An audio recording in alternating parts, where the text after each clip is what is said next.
with a friend, I proposed thesis. His simple response was the thesis was too simple. It was overly simplistic, and confused and frustrated by the statement.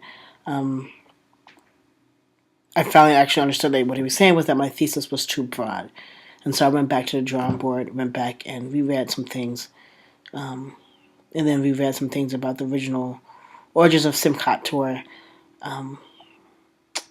and just maybe not discovered because I already knew that because I've read it before, but was reminded that Simkht Torah is only about 1,000 years old. It's relatively a newer holiday, at least in the cycle of Jewish holidays. And so then I realized that by looking at Simkht Torah, I was actually limiting, one, this project, but two, I was looking at something much newer. And so I wanted to focus on shemmini Atzeret. I have, and I'm not sure if that's how you pronounce it, honestly. And that holiday is much older, and I wanted to focus on that because that actually,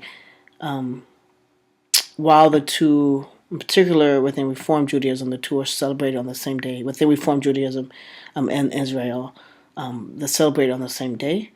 But also, I think that in looking at Shemmini Atzeret, we gain a little insight into one, why we celebrate Simchat Torah, but two, we gain insight into several things. So that's what I'm actually going to focus on, and my thesis is Shemmini Atzeret, or the celebration of Simchat Torah, which is actually it's actually an observance of Shemmini Atzeret, marks a turning point in the cycles of prayer and the Torah. So the way I want to talk about three main things and three main ways in which Shemmini Atzeret does these. The first way is the way in which the last Torah portion is read and then followed by the first Torah portion. So we read. So that's one way. The other way is the Simchat Torah Shemmini Atzeret marks the point in our Siddur where we stop thanking God or telling God, Adonai, that that Adonai causes rains due upon us, and we stop doing that, and we then tell Adonai that Adonai causes the wind to shift and the rain to fall. So this shifts from this is a major shifting point, and it's not just a shifting point in the Siddur; it's actually a shifting point in nature, and we'll talk more about that later. And the final part is that it's the ending of the High Holy Days.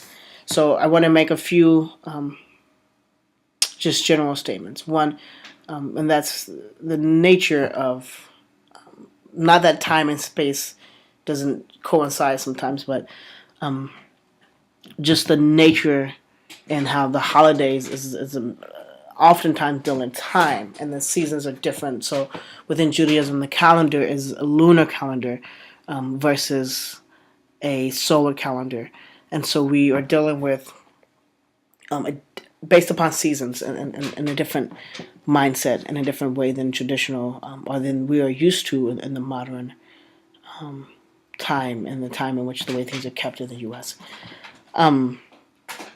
The other point I want to point out is that the Jewish holidays or the Jewish life cycle are all very much drastically connected. We can easily make connections between Purim and Shemmini Atzeret, or Purim and Yom Kippur. In particular, my rabbi's Yom Kippur service did make that very much connection between Yom Kippur and Purim. So those are just the general statements that I wanted to make. Okay, so the last Torah portion that's read. So how does that mark the cycle of things, and what does this say about a lot of different things? One, it's very significant that we read the last Torah portion, and the significant piece about this is the fact that Moses dies in the very last Torah portion. But yet, more than shemmini, as we Simkht Torah is a celebration, like it's a joyful moment, and so we read this place where Moses dies, and he, as he's dying, he does a lot of blessings and he blesses things, and then right after that we read the very first Torah portion, Bereshit, the creation of the world, and we read this right after another. So one of the ways in which I want to talk about this is the sense that when one thing ends, another begins, just as the winter begins, and in order for the winter begins, the leaves on the trees must die. The fall, summer comes to an end. But we know, because it's happened over and over again, just as the sun rises, we know that once that if winter comes and spring ends, then that means spring is going to come again. So that's the one thing. The other piece about this is the notion of education within Judaism. I think is very clear in this, that just because we finish one cycle of reading the Torah, it doesn't mean it's over. We go right back into the next one. So actually, George Robinson, who is the author of Essential Judaism, A Complete Guide to Beliefs, Customs, and Rituals, made a really good point that I wanted to point out when he's talking about shemmini, Atzeret, and Simkht Torah in relation to the cycles. So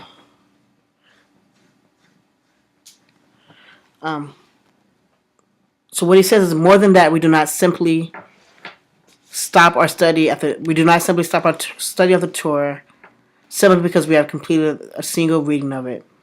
Like the cycles of nature, the reading of the Torah will go on as long as there are Jews to read it. So this notion that we don't stop reading just because we finish with this cycle. We continue to read the Torah, we continue to study, and we continue to focus on education and focus on, our study is not finished yet. We're not done. There's a lot more studying to go, a lot more reading to go. So that's the first part that I wanted to point out. The second part is that in the shemmini, Atzeret, or Simkht Torah, this marks the place in our prayer service where, up until this part, actually up until from this point into Passover, into Pesach, we say Mashiv Harech Umorid Hagashim, which is which is loosely translated, or is translated in the Reform Siddur Mishkan Tefillah as you cause the wind to shift and the rain to fall. But up until this point, starting from Passover until this point, we said Murid Hatel, which is translated in the same Siddur, you rain dew upon us. So there's this drastic shift, and I think this shift is a shift on more than just what we've talked about in relation to rain, but it's a shift in nature. It's not just a shift in our prayer service, and this is a small part of the prayer service. This is just one part of 1 hour prayer a day, right? So this is a very tiny piece, but I think it's a drastic piece. I think it's a piece that points out the significant aspect and the significance of how cyclical this all is and how it's related to nature. Because we're praying for rain, and up until this point during the high holy days, we at Rosh Hashanah and Yom Kippur, like we're praying for forgiveness and repentance, and we're focused on this point. So once we're forgiven and our names are written in the book of life, we can go to God. We can go to Adonai and pray for the rain. So the Sukkot, that whole leading up to Sukkot, we're actually in some way just engaging in a rain dance. We're pleading and asking Adonai to cause the rain to fall. So as shemmini Atzeret, we make that shift. We've make the shift and say, you cause the wind to shift and the rain to fall. This is drastic, and this is important. In some ways, it's connected to survival. In the time in the desert, and in a time where when the rain stops, when everything is dry, not when things are dry, but when we need. I mean, the rain is essential and important, and that is seemingly small, but so big that point. And the final piece I wanted to point out was the ending. This holiday marks the ending of the High Holy Days, and so we looked at how we talked briefly, just so briefly, about how holidays were also connected, but this is an obvious change, right? We go from Rosh Hashanah to Shemmini Atzeret or to Simkht Torah, right? We go from celebration to celebration. Rosh Hashanah, we're celebrating the New Year. Something new is happening, and that's we're doing this, and it's this high point, and then we go through the process. We go through the process of Yom Kippur and mourning and repentance to Sukkot, the festival of the harvest, the festival booths, or the harvest festival, and we go from that to Shemmini Atzeret, and then some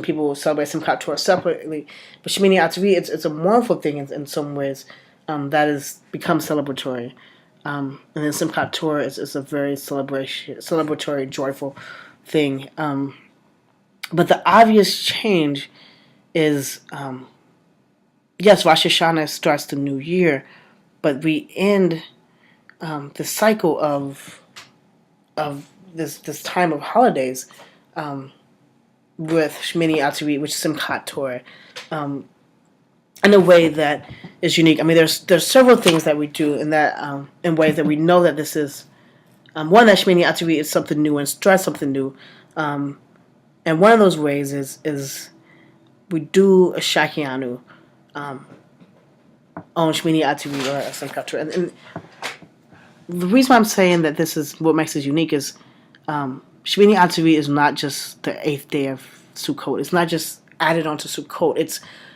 something new, because if it was just the same, we would not do a Shakyanu, because we've already had 8 days of Sukkot. That wouldn't make much sense, right? So what we're seeing is that just as all things are cyclical and connected, that we go through this process of, one, doing something new, but two, we go through this process of the High Holy Days. We end with a joyful New Year, right?